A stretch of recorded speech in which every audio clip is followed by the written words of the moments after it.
Sa puso ng Mindanao, sa loob ng Bangsamoro Autonomous Region in Muslim Mindanao, matatagpuan ang bayan ng Pagalamatan, Taraca sa Lanao del Sur. Isang lugar na mayaman sa kasaysayan, kultura at katatagan. Tahanan ng mga pamilyang sa loob ng mahabang panahon ay namuhay malapit sa mga ilog at mabababang lugar. Ano kasi? Normali. Nakata sa pagganyan question, ano ang mga sakunang madalas ninyong nararanasan sa komunidad? Kung ako ni-maintain pangyayari sa community niyo ang mga buta pangyayari, like sa Hidaya Bagyo, isang Bagyo. Bagyo. Ayun ko na pa. Na walay ka ng bagyuan, na niya ka binasa sa mga gamit kami, tamot sa TV na niya binasa.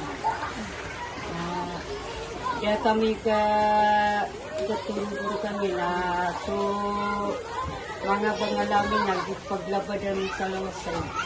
Ipagluwa namin. Ikaw mo question na, ano ang epekto ng sakunang ito sa inyong pamilya at kabuhayan?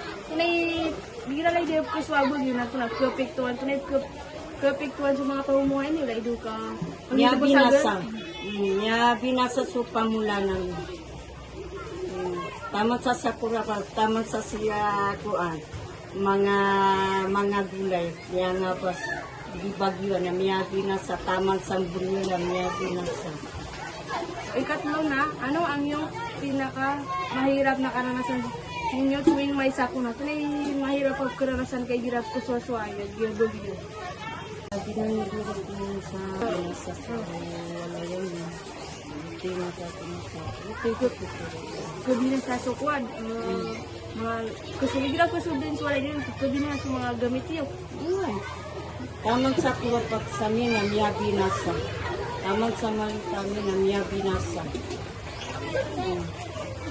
Tamang sa mga kukutin namin. Tamang sa mga tuwa namin na miya binasa. Tamang sa mga tulo-tulo pinanso ko na kanang mga taguan ng salapad na miya ka wala sa taguan ng salapad na miya ka binasa. Ngayon, miya ka pamasa kami sa kukutin na duwa. Miya ka binasa. Miya iman ko na miya ka pamasa naman kaya di balingan namin sa'yo. Ay di ba biwan? Na alam ba nyo ang mga evacuation area at warning signal sa inyong barangay? Katon ko sa mga sa mga signal. Sige sa pagkalamatan. Ana signal katon kay gira miya abog bursoran na miya mga signal. Miya pugot-pugot so uran na sa nito signal. Nakatan kay iba na signal number 1, signal number 2, signal number 3. Na signal sa Basta signal number 3 na katon ka pag evacuation din. Katon ka to. So gira ko ani gira di mga announce sa mga barangay official. barangay official na Pag evacuate basta ito. Ano siya? Paano kayo naghahanda kapag may paparating na sakuna? Idea, paano nga paghanda? Ni gira la idea min bagyo sa lagi kami pakanwa kagi bagyuan. Lagi kami makan na miya ka namin alas 12. Igira ko na Pagkapit kita, di kami makan, di kami makatapi. Andi kami mag-apoy. Miya daw kami sa apoy, miya daw kami sa gasol. ano ang tulong na nais niyong matanggap mula sa barangay o gobyerno? Igira la idea min bagyo na type ka. Ay na matunggap sa barangay. Ay yung bukitanggap na pa-pingay sila sa mga Margas, basta la idea bagyo. yung markas sa kapit. Ito'y katanggap nila.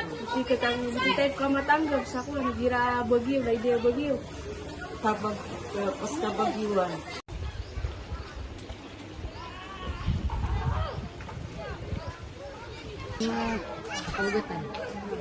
Ano ang pangunahing hazard sa komunidad na ito? Ano dito na, kebaang kami. Ke kuan sa bumi buhay, tagaulay. Ke kuan kami sa mga popot. Ke mapangano bumi. Ada taran bumi sokon. Ke binasaan. Kuan. Ayan.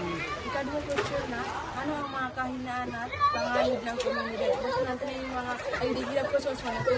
Tabata maulog siya. Bamaano tuwalit. Ang sa mga tata. Mga matatapos na maulog sa datara kuan la maapano na lotadon. Maulog na niya bigas yung mudin ko baha. Ay, katlo na, ano ang ginagawa ng barangay para sa mitigation at preparedness? Ito na yung ito ng mga barangay ginalagi na yung aming gabi. Hindi kan to. May ano ba sirang man kung sa restaurant siya. Ikapat na, paano ang proseso ng response kapag may sakong iba? Ito na iba. Terus yun, kunapangan. Tubangan siran, sila na munisipyo. Kaso rescue mo sa munisipyo, nasiran ito taluan. Nasiran yung 5 bilyon. Ano ang mga hakbang sa recovery sa pagkatapos ng sakunan? Kami, sa kanon na doon, kahit sisibudang gawin na ito, naplumpyo namin. Mula ako niya. Pilidya. Oo. Mga karatasan na po, anam niya busa ulit po, pungagod po. Na paano hinihikayat ang participation ng komunidad sa activity ba natin naglalagi ng mga kuswasuan na ito di magpa-held barangay tunay-suan ni Dira ako. Tunay-suan niyo, tumasong niyo sa mga kuwan. Pag-usay limit yung siya. Dito sa mga kagawad na tunay-suan niyo, pwede mong sa mga kuwan.